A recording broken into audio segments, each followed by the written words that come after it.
전국 곳곳에 내린 폭우로 인한 피해 소식이 계속 전해지고 있습니다. 청주 오송 지하차도 실종자 수색 작업은 아직 진행 중입니다. 오송 지하차도 사고와 경북 지역 산사태 등 현 상황과 향후 대책을 함은구 한국열린사이버대 소방방재안전학과 교수와 이야기 나눠보겠습니다. 어서 오십시오. 안녕하십시오. 먼저 오송 지하차도 같은 경우에 이제 물이 다 빠져나와도 안에 뻘이 굉장히 많다고 하더라고요. 이게 좀 상당히 좀 빼내는 오랜 시간이 걸릴 수밖에 없는 겁니까? 네, 그렇습니다. 화면에서 많이 보셨겠지만 네. 시청자분들도 실제로 이제 미호강에서 범람한 이 물들이 주변에 이제 논밭과 이제 섞이면서 토사량이 굉장히 많았거든요. 예. 지금 이제 거의 이제 90% 이상 배수가 완료가 됐고 지금 말씀 주신 것처럼 그 안에 이제 고여 있는 지금 뻘과 같은 이런 이제 토사를 이제 걷어내야 되는데요. 네. 실제로 이 걷어내는 부분들은 이제 펌프 기동으로는 이제 불가능하고요. 어떻게 보면 이제 그 삽이라든가 이런 이제 수작업 내지는 또 일부는 또 거꾸로 깨끗한 물을 좀 주수하면서 세척을 해나가면서 이런 부분들이 처리가 돼야 되기 때문에 좀 어려움이 있는 것으로 이렇게 보여집니다. 네. 이번 사고가 인재다 이런 얘기가 나오고 있습니다. 그러니까 지하차도의 경우에는 비가 갑작스럽게 많이 이렇게 들어갈 수 있지 않습니까? 이번에도 60톤의 물이 네. 몇 분 안에 다 들이찼다고 하고 좀 관련 매뉴얼이 있지 않습니까? 네, 그렇습니다. 과거에도 이런 유사한 지하차도 사고들이 있었기 때문에 각 지자체들이 이런 관련된 매뉴얼들을 가지고 있습니다. 적어도 이제 이런 홍수 상황이라든가 집중 홍호 상황이라든가 이런 부분에 대해서 이제 어떻게 관리하는지 통제하는지에 대한 이런 매뉴얼도 갖고 있는데요. 지금 이제 문제는 그들이 이제 갖고 있던 매뉴얼 안에 사실은 이제 지금과 같은 제방이 붕괴가 돼서 이게 사실 이제 빗물이 들어차는 이런 게 속도가 일반적으로 이제 강이 범람해서 들어오는 거랑 주변 유역에 있는 물이 지하차도로 내려오는 거랑은 완전히 다른 문제거든요. 그래서 그런 부분에 대해서는 사실은 이제 그런 시나리오를 상정한다는 것 자체가 문제이기도 하지만 그런 것들이 좀 많이 현실에서는 간과가 돼 있었던 게 아닌가 이렇게 보여집니다. 네. 지금 오송 지하차도에 보면 이제 빗물 저수조도 원래는 있고 펌프도 준비가 돼 있는데 펌프가 원래 작동을 하다가 빗물이 너무 많아서 물이 많이 들어오니까 작동을 못했다라고 하는데 그건 어쩔 수 없습니까? 아니면 이런 상황에도 작동을 해줘야 되는 겁니까? 앞서 제가 말씀드린 패러다임에서 놓고 보면 네. 지금 이제 해당 지하차도 구간에 4개의 펌프가 있다라고 알려져 있는데요. 이게 설령 이제 처음에는 기동이 되다가 만약에 이제 앞서 말씀드린 대로 이런 뻘 형태 부유물과 토사물이 많은 이런 이제 물이 유입이 되면 펌프 자체의 기동이 이제 어려워지는 거죠.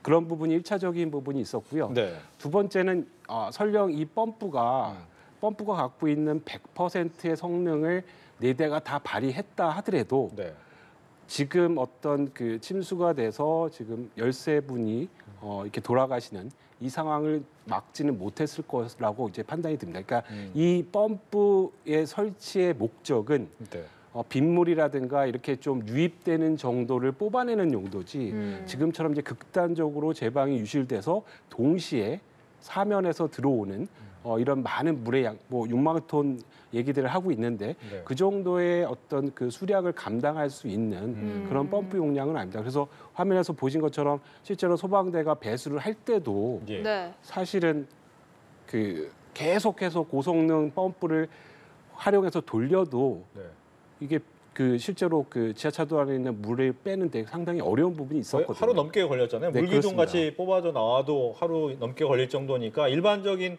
상황은 아니다. 그렇습니다. 그래서 지금 이제 논의가 되고 있는 펌프의 기동과 그리고 어떤 연속성에 대한 의미는 사실 이제 이번 어떤 피해에 있어서 크게 영향을 미치지는 못하는 그런 조건이었다라고 보여집니다. 네.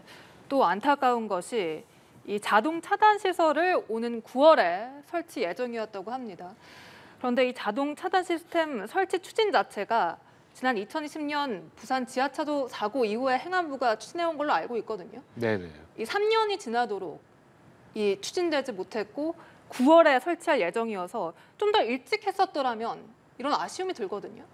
네, 그렇습니다. 그 말씀하신 것처럼 2020년 그 부산 지하차도 사고 이후에 지금 이제 지하차도라든가 터널이라든가 이런 시설에서 이제 긴급 차단하는 시스템을 설치하도록 네. 이렇게 이제 제도가 마련이 됐고 이 행안부를 중심으로 해가지고 이런 사업들이 이제 시행이 됐었는데요. 네. 지금 말씀 주신 것처럼 해당 사고가 난 그 오송 지하차도 같은 경우도 오는 이제 9월에 설치가 되는 것으로 그러니까 예산이 확보가 돼 있는 거죠. 네네. 네. 예, 그래서 이제 9월경에 이제 설치가 될 예정이었는데 이런 부분들이 사실은 이제 그 말씀하신 것처럼 뭐 무려 3년이나 지났고요.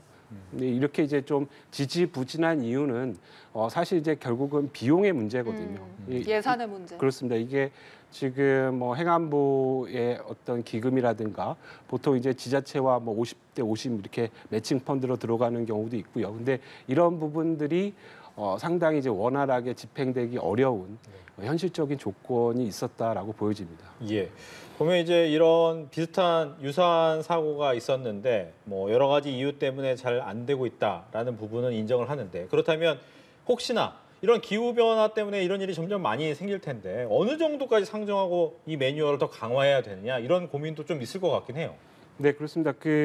그런 부분들이 사실은 어떻게 보면 이제 한 국가가 갖고 있는 네. 어떤 뭐 재난이라든가 안전에 대한 기본적인 패러다임이 될 수 있을 텐데요. 지금 말씀 주신 것처럼 그러면 도대체 얼만큼 안전하게 관리해야 안전하다고 볼 수 있는 것인지, 그러니까 그런 부분들에 대해서 사실 이제 뭐 조금 학술적인 얘기가 될 수 있겠지만 적어도 이제 10의 마이너스 6승, 그러니까 100만 분의 1 정도의 위험을 직면하는 사회가 소위 말하는 선진국의 사회인 거죠. 그러니까 예컨대 뭐 다른 예가 될 수 있겠지만 뭐 우리나라 이제 엘리베이터 같은 경우도 네. 적어도 1년에 한 번 정도는 전수 조사를 하거든요. 그렇죠. 네. 이제 그런 의미는 결국은 우리 사회가 갖고 있는 적어도 100만 분의 1 정도의 위험에 직면할 수 있는 그런 어떤 위험에 대한 제도가 갖춰져 있는 건데요. 그러니까 지금의 이 경우에서도 사실은 몇 가지 막을 수 있었던 그 부분들이 있었던 네. 거죠. 그러니까 제방을 관리하거나 건설하는 쪽에서 제대로 좀 부실이 일어나지 않도록 하는 부분 하나 하고요. 네. 두 번째는 설령 부실이 일어났다고 하더라도 지금 우리 사회가 갖고 있는 아니면 매뉴얼에 존재하고 있는 뭐 적어도 홍수 경보가 일어났을 때 해당 지하차도라고 하는 위험성이 큰 시설에 대해서 교통 통제를 이루어야 된다. 그러니까 이거는 사실 이제 병렬로 우리가 안전 조치를 하고 있는 거거든요. 그래서 어떤 시설에 대한 안전성에 대한 부분도 제대로 갖고 있고 그리고 그게 만약에 무력화됐을 때 사고가 나는 게 아니라 소프트웨어적으로 차량 통제를 통해서 불편하지만 그런 부분들을 이제 막고자 하는 사실 시스템을 갖고 있는데 이게 현실적으로 사고가 일어난 현장에 가서 보면 제대로 작동하지 못하는 데 있어서 문제가 크다라고 보여집니다. 네, 이번에 또 보면 청주시가 참사 40분 전에 미호강 범람 통보를 받고도 뭉갰다. 네. 이런 보도도 나오고 있고 또 이 교통 통제권을 가진 것은 충북도청이기 때문에 충북도청에 아무런 이런 연락이 가지 않았다 이런 얘기도 나오면서 이런 도청과 사이에서 좀 유기적인 이런 소통이 필요하지 않습니까? 이런 관련 매뉴얼이 좀 더 정비돼야 할 것 같은데요. 지금 뭐 제가 뭐 바깥에 어떤 그 일반인 입장에서 보면 뭐 이제 그 공문 논란, 그러니까 뭐 누구한테 연락을 하면 이제 네. 공문을 보내야 할 정도로 연락을 했다 그러고 안 받았다라고 하는 부분들이 사실 이제 일반인 입장에서는 이해는 안 되는데요. 네. 그러니까 그러한 부분들이 실제로 그 커뮤니케이션하고 그리고 비상시 어떻게 해야 될 것인가에 대한 이런 매뉴얼들은 사실은 이제 유구한 역사를 가지고 구축이 돼 있습니다. 네. 실제로. 근데 이제 이런 부분들이 이제 현장에서 굉장히 이런 재난이라든가 이런 부분을 담당하는 공무원 숫자도 적은 게 사실이고요. 네. 그리고 이제 당시 상황에 이런 부분들을 적절히 통제할 만한 분들이 굉장히 아마 여러 가지 업무 그리고 뭐 여러 가지 현업들 때문에 굉장히 쉽게 이루어지기 어려운 환경이라는 거는 또 이해가 되는 부분인 거죠. 그래서 이제 그런 부분들이 종합적으로 좀 작용을 하지 않았나 이렇게 보여지고 있습니다. 네, 이제는 산사태 얘기로 좀 넘어가 보겠습니다. 이 경북 지역의 피해가 굉장히 컸는데 일단 비는 많이 온 거지만 그 지형적 특성도 있는 겁니까? 그렇습니다. 그 경북 지역 특히 뭐 예천과 뭐 문경 이런 쪽은 이제 대표적으로 이제 우리나라에서도 산지가 굉장히 많은 네. 이런 산악 지역이고요.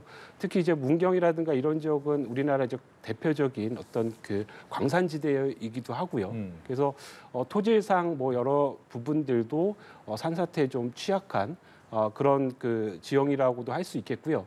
근데 이제 문제는 이 그런 지형적인 문제도 있지만 여러 가지 개발이라든가 이런 어떤 인위적인 그런 부분들도 많이 작용을 한 것으로 지금 보여지고 있습니다. 그래서 실제로 산사태 위험에 대한 여러 가지 공간적인 위험성이 없는 지역도 이번에 이제 산사태가 발생을 한 걸 보면 네. 지금 이제 과거에 없던 새로운 어떤 변경된 그게 이제 기후 변화처럼 많은 강수량도 일차적인 조건이겠지만 지형적인 부분들도 우리 주거 형태가 이제 점점 산안으로 들어가고 있고요. 네. 그리고 이제 주거가 들어가다 보니까 결국은 도로라든가 길이 필요하고요. 그런 부분들이 이제 연쇄적으로 작용을 함으로써 뭐 물길이 바뀐다든가 이런 것들이 이제 좀 작용을 해서 과거에 없던 좀 더 많은 산사태 피해가 그러니까 결국은 과거에는 산이 무너졌는데 거기 사람이 없으면 피해가 없는 거였거든요. 근데 이번에는 무너졌는데 거기 사람이 있는 거죠. 그렇죠. 그런 부분들도 상당히 많이 작용을 했으리라 보여집니다. 네, 지금도 실종자를 찾기 위한 작업이 진행 중인데 또 앞서 현장 기자들의 상황도 보셨습니다만 비도 내리고 있고 날씨도 좋지 않습니다. 뭐 중장비가 투입될 수 없는 상황인데 그럼 어떤 방식으로 좀 수색 작업이 이루어집니까? 지금 이제 사실 이제 그 거의 수색 작업을 이루어지기가 거의 어려운 상황인 거죠. 현실적으로. 결국은 이제 그 중장비를 동원을 해서 기본적으로는 이제 진입을 할 수 있는 교두보 내지는 길을 이제 뚫어야 되는 부분이 있는 거고요. 그리고 이제 한편 할 수 있는 부분들 이제 그렇게 장비라든가 차량이 들어가지 못하는 상황에서는 이제 군이라든가 어떤 이제 좀 특수한 훈련과 여러 가지 이제 험지 상황에서 적극적으로 이렇게 할 수 있는 능동적인 그런 부분들로 이제 진행이 될 텐데요. 사실 이제 여기에는 이제 좀 구조적인 한계가 있는 거죠. 네, 현실적으로. 네.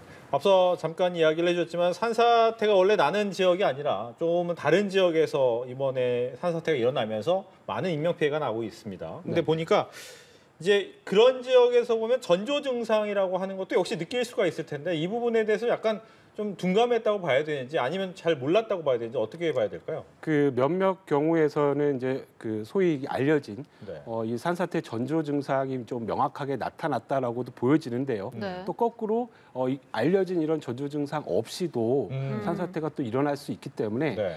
그런 부분들을 좀 이렇게 고려를 해주셔야 되는데 지금 말씀하신 것처럼 이제 대표적인 산사태 어떤 징후라는 것들이 땅 울림과 같은 어떤 이제 땅에서 이런 괴음이 들리는 네. 이런 현상이 나타날 수도 있고요. 기본적으로 이제 뭐 작은 돌이라든가 그리고 뭐 땅에 이제 그 금이 가서 또 새롭게 이제 계곡이 생긴다든가 뭐 물이 분출한다든가 나오던 물이 또 안 나온다든가 그리고 또 가장 이제 극단적인 경우는 이거는 이제 산사태가 거의 이제 진행이 될 정도의 어떤 수준의 징후인데요. 그러니까 나무가 기울어진다든가. 그러니까 실제로 큰 나무가 기울어진다는 건 이제 그 밑에 사면이 슬라이딩이 일어났다라고 보여지는 상황이기 때문에 네. 그런 부분들의 어떤 여러 가지 징후들을 좀 뭐 가급적이면 좀 면밀히 살피는 그런 노력도 필요해 보입니다. 네.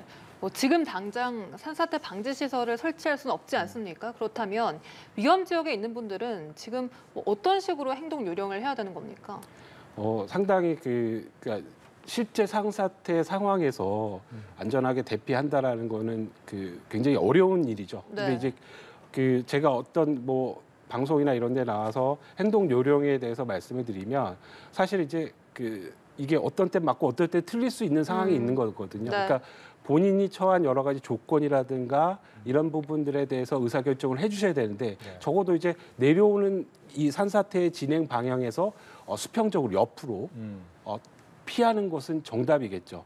그리고 이제 그렇게 이제 시간상 밀려오는 토사라든가 여러 가지 산사태 이런 그 부유물들을 피할 수 없는 상황이라고 한다면 이왕이면 튼튼한 그런 건물들 적어도 이제 뭐 우리가 알고 있는 뭐 그 학교라든가 혹은 뭐 그 마을에 있는 마을 회관 같은 그러니까 적어도 이제 그 철근 콘크리트 구조로 되어 있는 이런 튼튼한 건물 안으로 들어가는 것도 방법입니다. 그런데 지금 말씀드린 것도 이건 어디까지나 내가 있는 어떤 조건에서 최선의 선택을 해야 된다라는 거죠. 그런 게 굉장히 어려운 것 같아요. 어떤 게 최선의 선택인가라는 것이 앞서 보면 이제 이런 지하차도 사건도 봐도 갑자기 저렇게 물이 많이 들어오지 않을 거다. 그래서 우선 안에 있는 게 안전하지 않을까라는 생각을 할 수도 있는 거잖아요. 네네. 이런 부분은 그럼 과연 어떻게 그때그때 생각을 해야 될지를 정말 어려울 것 같습니다. 그런 네, 부분. 그렇습니다. 그러니까 이게 뭐 천편일률적으로 뭐 물이 들어오면 뭐 차량 밖으로 나가서 뭐 차량 그 위에 올라서 뭐 네. 구조를 기다리라고 이제 또 어떤 조건에 따라서는 이렇게 얘기를 하는데 네. 지금 이제 오송 지하차도 같은 경우에 그 경우는 그렇게 해서는 절대로 안 되는 케이스인 거죠. 그러니까 그렇죠. 이게 계속해서 뭐 일반적인 도심에서 어떤 도로라든가 이런 부분들이 서서히 침수가 되고 적어도 어느 정도의 어떤 그 안전성을 확보할 수 있는 그런 공간이라고 한다면 지금 이제 전자에 말씀하신 부분들이 맞지만 네. 지금 오송 지하차도 같은 경우는 굉장히 급속하게 그러니까 시간이 지나면 더 악조건이 되는 거죠. 그 사고 케이스에서도 그렇게 이제 차량 위에 계시던 분들이 기다리시던 분들이 또 휩쓸려서 좀 안타까운 일을 겪는 이런 부분들이 있기 때문에 네. 그러니까 가장 좋은 것은 결국은 여러 가지의 어떤 상황들에서 내가 가장 최선의 선택을 하는데 그런 부분에 있어서의 몇 가지 어떤 어떤 기술이라든가 이런 부분들을 좀 가지고 있으면 아마 이제 생존에 대한 부분이 좀 높아지지 않을까 이렇게 보여집니다. 네. 실제로 농어촌의 경우에는 뭐 수십 년씩 한 곳에 사신 분들도 많아서 이번엔 괜찮지 않을까 이렇게 생각하는 분들도 많으실 것 같거든요. 네, 그렇습니다. 사실 이제 어떤 지방에 오래 사시던 그런 어르신들 같은 경우에는 그런 부분들, 그러니까 본인이 경험한 부분의 것이 어떻게 보면 가장 큰 진리이기 때문에 네. 또 여태까지 또 그 부분이 맞아 떨어진 부분들도 있었고요. 그렇지만 이제 말씀드린 것처럼 뭐 어떤 기후 변화라든가 여러 가지 에너지가 환경이 변했고요. 특히 그런 어떤 기후 환경적인 자연 부분도 변했지만 그 어르신들이 살던 그 마을의 형태가 이제 더 이상 아닐 수도 있는 거죠. 여러 네. 가지 개발도 있을 수 있고요. 새로운 도로가 있을 수도 있고요. 그래서 그런 부분들이 조금 더 좀 적극적으로 교육과 홍보가 돼서 그런 것들을 좀 어르신 분들도 적극적으로 받아들여서 대피할 수 있는 그런 부분들이 좀 선행이 돼야 될 것 같습니다. 예. 이제 문화재 또 방제 분야의 전문가로 활동을 하고 계신데 보면 이번 비 때문에 문화재가 또 침수되거나 아니면 벽이 허물어지거나 이런 경우도 꽤 많았습니다. 근데 대부분 문화재들이 약간은 좀 험한 지형에 위치한 네. 경우가 좀 많지 않습니까? 이럴 때는 어떻게 대비를 좀 해야 됩니까? 사실 이제 우리나라 이제 문화재청에서도 이제 문화재를 관리하는 게 이제 문화재청이 이제 네. 주무 부서니까요. 주무관청이 이제 문화재청도 사실 이 수해라든가 이런 부분에 대한 예산은 거의 전무한 실정입니다. 그러니까 지금 말씀 주신 것처럼 우리나라의 이제 대부분의 문화재들이 이제 사찰 형태를 띠고 있고요. 이제 그런 사찰들이 그러니까 소위 말하는 이제 물 좋고 산세 좋은 그러니까 그런 험지에 많이 또 위치하고 있어서 네. 어떤 이런 그 풍수에 대한 좀 굉장히 좀 취약한 부분들이 있는데요. 이번에 제가 여기 들어오면서 보니까 영주 부석사도 네. 그 앞부분이 이제 좀 유실이 되기도 하고요. 그리고 이제 뭐 단양의 온달동굴 같은 데도 완전히 침수가 돼서 여러 가지 탐방로들이 이제 문제가 됐다라고 보여지고 있는데요. 이게 결국은 이제 이 수방적인 그러니까 수해에 대한 문화재 관리가 이제 좀 예산 확보가 되면서 네. 관리가 돼야 되는데요. 그러니까 적어도 지금 앞서 말씀드린 대로 영주 부석사 조사당 쪽 그러니까 조사당 안에 사실 이제 그 벽화가 사실 이제 굉장히 문화재적 가치가 있는데 이거는 지금 이제 현재 관리가 돼서 딴 곳에 있습니다. 뭐 수장 들어가져 있는데 그 조사당 자체도 뭐 대표적인 뭐 주심포 양식이고 굉장히 문화재적 가치가 있기 때문에 차제에 앞서 말씀드린 것처럼 뭐 산사태라든가 이런 부분들에 혹은 이제 뭐 침수에 의한 유실 이런 것들을 좀 종합적으로 뭐 사방댐을 건설할 수도 있고요. 그리고 이제 유역 분류라고 해가지고요. 물길을 그러니까 보통 우리 선조들도 물길이라는 것을 중요하게 생각하지 않았습니까? 이 물이 어디로 닥칠 것인지 네. 이런 것들이 이제 굉장히 중요한데요. 선제에 좀 그런 것들도 좀 계획적으로 해서 이런 문화재가 위치한 곳에 좀 물길이 우회할 수 있도록 이런 조치도 좀 필요해 보입니다.